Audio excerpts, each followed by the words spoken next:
तो अब देखो क्या लिखा है, वेद क्या बता रहे हैं परमात्मा के विषय में, देखिएगा। हम ऋग्वेद मंडल नंबर 9 सूक्त 1 मंत्र नंबर अब 8 पढ़ेंगे।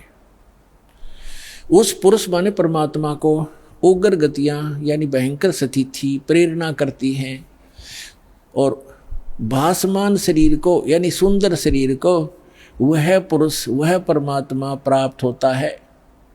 और किस प्रकार होता है, अब यहाँ लिखा है कि जिसमें उस शरीर वो परमात्मा 3 प्रकार से दूसरों का वारण यानी कल्याण करने के लिए मधुमेह शरीर मिलता है। उस परमात्मा को वो परमात्मा ये समझो 3 प्रकार दूसरों का पालन करने के लिए, धारण पोषण करने के लिए, कल्याण करने के लिए 3 प्रकार क्या शरीर धारण करते हैं। 3 प्रकार से, एक प्रकार का तो आपको बता दिया कि परमात्मा ऊपर रहते हैं, वहाँ उनके शरीर की शोभा मनुष्य दृश्य है, राजा के समान दिखाई देते हैं, सिर पे मुकुट है, छत्र है और तख्त पर बैठे हैं सिंहासन पर, और उनके एक रोमकूप में करोड़ सूर्य करोड़ चंद्रमा मिला दे ऐसी रोशनी है उस परमात्मा के एक रोमकूप की। बाकी शरीर की कितनी होगी अंदाजा लगाया जा सकता है। और फिर वो परमात्मा दूसरी स्थिति में जब आता है, एक नवजात शिशु का रूप धारण करता है, तो दूसरी स्थिति बताई जा रही है। देखिएगा ऋग्वेद मंडल नंबर 9 सूक्त 1 मंत्र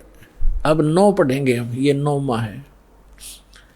इसमें लिखा है कि अभी इमम अधन्या उत्सनंती धेनव, धेनो माने गाय, शिशु माने बालक रूपधारी, सोम माने परमात्मा, इंद्राय पातवे। इसका अर्थ है इमम माने उस, सोम माने परमात्मा, पुरुष माने परमात्मा को, पुरुष माने परमात्मा, क्योंकि इन्होंने यहाँ सोम माने परमात्मा होता है। ये देखिए शुरू में इसी सूक्त के प्रथम मंत्र में सोम शब्द है। ऋग्वेद मंडल नंबर 9 सूक्त 1 मंत्र 1 में, इस 1 में ये सोम शब्द है। सोम, सोम माने परमात्मन। तो यहाँ अब हम यहाँ भी सोम लेंगे। ऋग्वेद मंडल नंबर 9 सूक्त 1 मंत्र 9 में सोम शब्द है। सोम, उस परमात्मन को, उस परमात्मन को, उस पर पुरुष को, परमात्मा को जो शिशु रूप धारण करके आता है कुमार अवस्था में यानी बाल्य अवस्था में। अभी अधन्या, अधन्या माने अहिंसन, ये लिख दिया इन्होंने। अध माने अभी माने पूर्ण रूप से, सब प्रकार से। अधन्या माने बिना धनाई, धेनो माने गौवे। हमारे यहाँ क्षेत्र में हरियाणा के अंदर जो गायें नए दूध नहीं होती, गर्भ धारण नहीं किया जिसने, उसको ये कहते हैं ये बिना धनाई है अधन्या। क्योंकि ये कुछ शब्द हमारी लैंग्वेज में संस्कृत के, कुछ पंजाबी के, कुछ वैसे अन्य भाषाओं का भी समावेश है।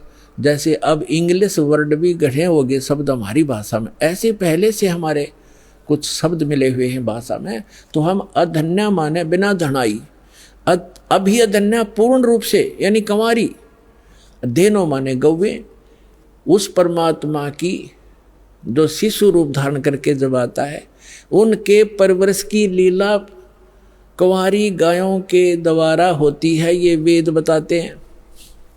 और वो किस परमात्मा की हुई है? श्री कृष्ण की का इतिहास आपके पास जीवनी है, श्री रामचंद्र की जीवनी आपके पास है, जिनको आप भगवान माना करते थे, या ब्रह्मा विष्णु महेश की दिखा दो इतिहास, उन्होंने ऐसे कुंवारी गाय का दूध पिया हो। तो who is God? Kabir is God. और कौन कबीर? जो काशी में आए थे, धानक दुल्हा। अब देखो हम ये पढ़ रहे हैं ऋग्वेद मंडल नंबर 9 सूक्त 1 मंत्र 9 में, उस परमेश्वर को शिशु, जो शिशु रूप धारण करके आता है, अभी अधन्या, इसको हम पढ़ेंगे कंवारी। अभी अधन्या कंवारी, धेनो माने गौवे, गायें तृप्त करती हैं, उसका पालन करती हैं। पालन की लीला कंवारी गायों के द्वारा होती है।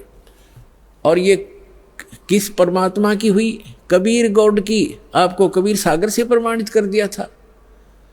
और जिन महापुरुषों ने परमात्मा मिले और सचखंड लेकर गए, जिनको परमात्मा मिला, उनमें कौन कौन है? आदरणीय धर्मदास साहिब जी, आदरणीय मुलुकदास साहिब जी, आदरणीय नानक साहिब जी, आदरणीय दादू साहिब जी, आदरणीय गरीबदास साहिब जी, गांव छुरानी जिला धद्दर हरियाणा वाले, आदरणीय श्री गीसा दास साहिब जी, गांव खेखड़ा जिला मेरठ उत्तर प्रदेश वाले, और आदरणीय स्वामी रामानंद जी जो ब्राह्मण थे, 104 वर्ष के हो गए थे परमात्मा पुष में 5 वर्ष के थे। 99 वर्ष की एज के अंदर डिफरेंस था।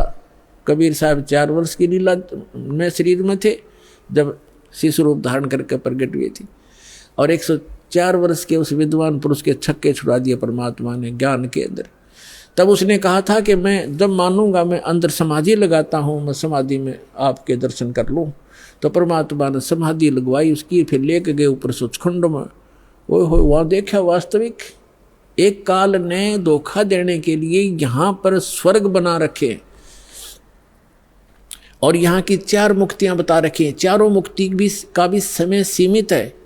ब्रह्मलोक में गए हुए प्राणी भी वापस जन्म मृत्यु में आते हैं और केवल उस अमरलोक में शाश्वत स्थान में गए हुए प्राणी फिर कभी लौट कर संसार में नहीं आते। तो उसकी नकल करवा रखी इस काल ने। नकली सतलोक, अलखलोक, अगम और अकय लोक, अनामी लोक तक की रचना ब्रह्मलोक में करवा रखी है इसने, ताकि ये जीव भ्रमित होकर मेरे जाल में फंसे रहे। अब समर्थ आते हैं, उनका ज्ञान समर्थ होता है, उनका काम भी समर्थ होता है, उनकी हर गति समर्थ होती है।